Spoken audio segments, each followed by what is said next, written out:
Hello YouTube, it's your boy B3 back to another kicking movie reaction review. I did promise more black and white horror, I did promise more Universal monsters, and I also promised the next review would be Werewolf of London. Yes, this is one of the Universal Monsters werewolf films, but it's not a Wolfman film.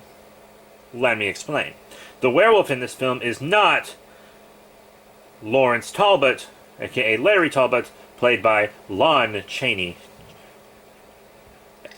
Jr. Woo! But it's a different werewolf, Henry Hall, and he plays a botanist who gets bitten by a werewolf while looking for a rare plant that blooms under moonlight and is actually grown by moonlight instead of by sunlight. Yeah.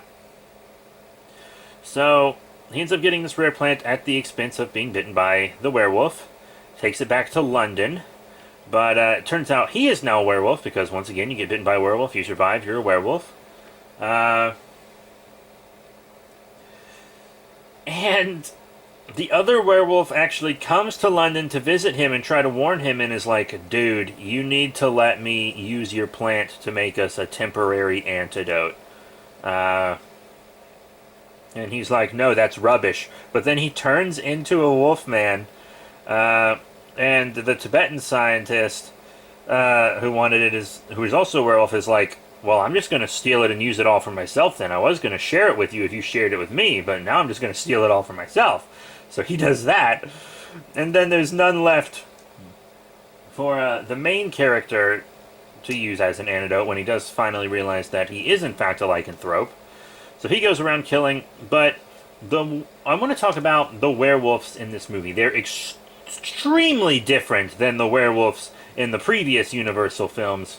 The Wolfman Frankenstein meets the Wolfman House of Frankenstein and House of Dracula. I guess also Abbott and Costello meet Frankenstein. But they do still turn under the full moon, but there's no pentagram mark. They don't see the mark of the pentagram on themselves or on their next victim. And the silver rule, completely out. You can kill a werewolf with conventional murder weapons. Spoiler alert, in this film, they just kill him with a regular bullet. One regular bullet. That's all it took. The only reason the werewolf was even a big threat in this film is because no one would go after it, because no one believed a werewolf existed. If a werewolf would have been calling, like, if everyone would have believed in a werewolf at the beginning of the film, he would have been caught and stuff very quickly. So, the silver stuff is out. You can kill him with conventional weapons. The werewolves, there's also one thing I kind of like about the werewolves. I don't like that you can just kill them easily. It seems like, it just seems like it's too easy. But one thing I do like is the werewolf is kind of intelligent. Like when he first turns, he runs down to his cellar where he's using the plant to find that the buds have been stolen and he can't make an antidote. And this is while he's full-on wolf. He has this reason. And he's also, when he goes out, able to put on, like, a jacket and hat to disguise himself so people can't see he's a werewolf on the street. And it's like, that's smart. He's a smart werewolf. But that doesn't keep him from murdering, though, because the werewolf does have a built-in instinct to kill.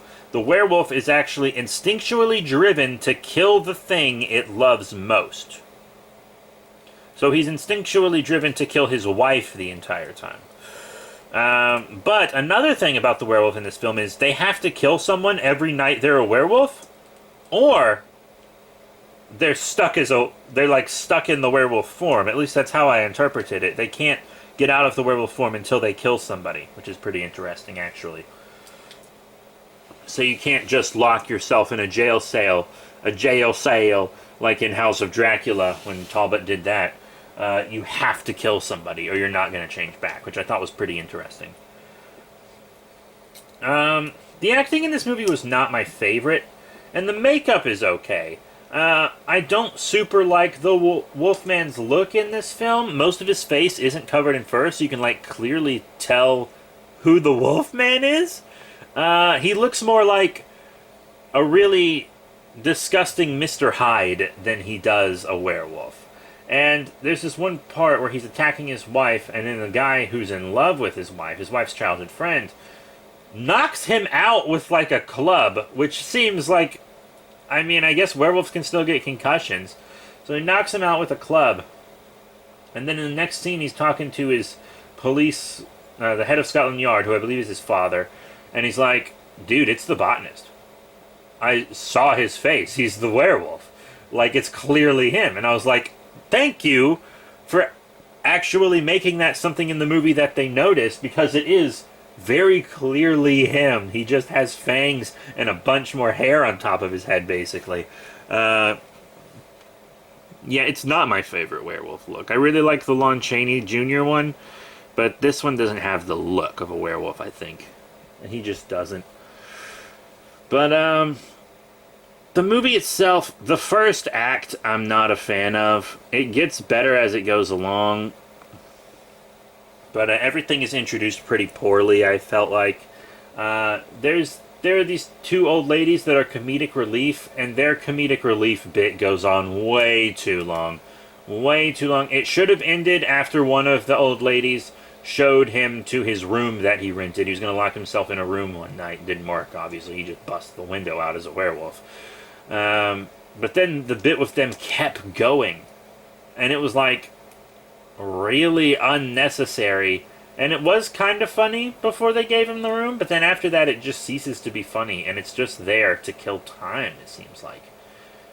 Like, comedic relief, a comedic relief scene in a horror film is good, because immediately after the comedic relief scene, if you throw in something horrific, it hits twice as hard. But if there's too much comedic relief, then it just becomes, like, it just really takes you out of the horror. So, final thoughts on Werewolf of London.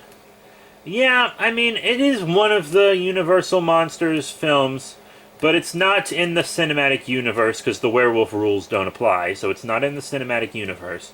Would be cool if it was, but it's not. At least I don't believe it is.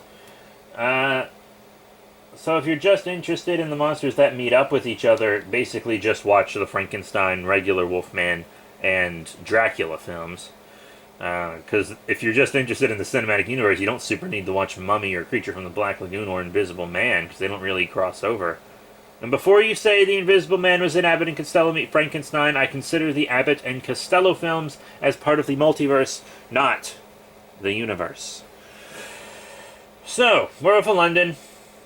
It's a fine film. If you're into all this classic black and white Universal horror and stuff, you should definitely watch it. But, I mean, it's not my favorite. It's really not my favorite. I'll probably not be in a rush to watch it again. I'll probably not be in a rush to watch the commentary, even though I do really like the commentary on these old films. So yeah, next time I think we'll be doing She-Wolf of London. And then after that, maybe Flash Gordon Rocket Ship or Killers from Space, something like that. I'm going to switch to some space-like films, I think, after I rewatch all the original Universal Mummies, of course. So that's it. Thank you all once again for your support, and I'll see you all next time.